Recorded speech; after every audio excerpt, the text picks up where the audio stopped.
चटपटे नास्ता भनेपछि कसलाई मन पर्दैन होला है साथीहरू।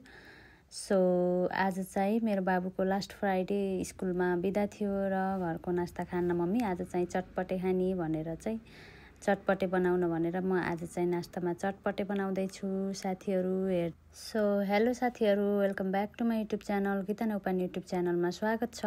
सो मैले चाहिँ यहाँ चाहिँ प्यान बसालिसकेको छु। प्यानमा चाहिँ चटपटे मसला बनाउन रेडी गरिसकेको छु।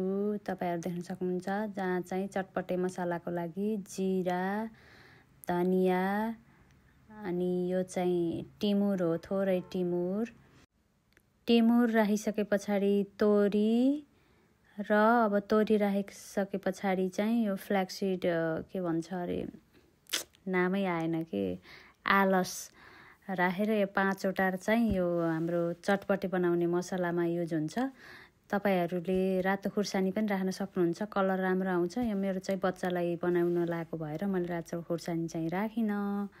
तपाईहरुले रातो खुर्सानी पनि राख्न सक्नुहुन्छ र यो राम्रोसँग भुटिसके पछाडि मिक्सरमा ग्राइन्ड गर्ने र चटपटे मसला पनि सेलाएर त्यो भुटेको मसला चाहिँ सेलाएर मैले ग्राइन्ड गरेर ल्याइसकेको छु साथीहरू। र अरु पनि के चाहिन्छ हेर्दै जानु होला है त भिडियोमा।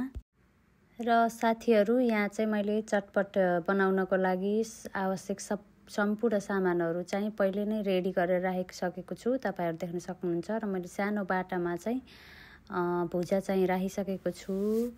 अब 1 बाइ 1 सबै सामान राख्छु, तपाईहरु हेर्दै जानु होला है त। भुजा राखेपछि मैले चाहिँ चाउचाउ राखेँ। चाउचाउ पछि यो चाहिँ हरियो मटर पछि चाहिँ पियाज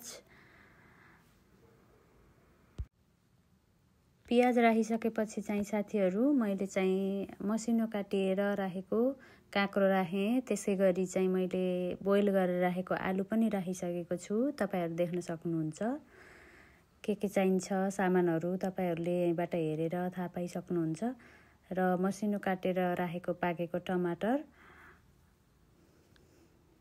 र हरियो धनिया। यहाँ चाहिँ मैले खुर्सानी चाहिँ राखेको छैन साथीहरू, मैले बाबुले पनि खाने भएर बाबुले नै बनाउन भनेर चाहिँ बनाएको हो। मैले खासै चाहिँ जङ्क फुडहरू चाहिँ अलि कमै खान्छु त, बच्चाहरूले कहिलेकाहीँ खानी भन्दाखेरि चाहिँ नाइ भन्न नसकेर। र मैले चाहिँ त्यहाँ चाउचाउको सुपहरू पनि राखिसकेको छु, तपाईहरु देख्न सक्नुहुन्छ।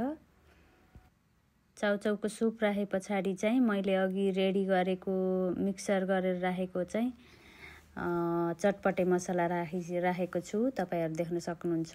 र लास्टमा चाहिँ मैले निम्बु राखेको छु। निम्बु चाहिँ मजाले रसिलो थियो, कति मजाले रस आएको छ तपाईहरु देख्न सक्नुहुन्छ। चटपटमा चाहिँ आमिलो चाहिँ ट्वाक्क हुनुपर्छ। खान सक्ने भने त पिरो पनि एकदमै मिठो हुन्छ, तर बच्चालाई बनाएको भएर पिरो चाहिँ मैले राखेको छैन। सो मैले चाहिँ यहाँ निम्बु राख्दैछु, तपाईहरु देख्न सक्नुहुन्छ।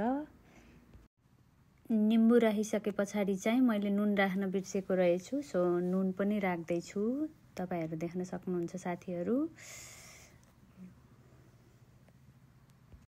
यो सबै कुरा राखिसके पछाडि चाहिँ अब चम्चाको सहायताले सबै मसलाहरू लाग्ने गरी मजाले चलाउनु पर्छ साथीहरू।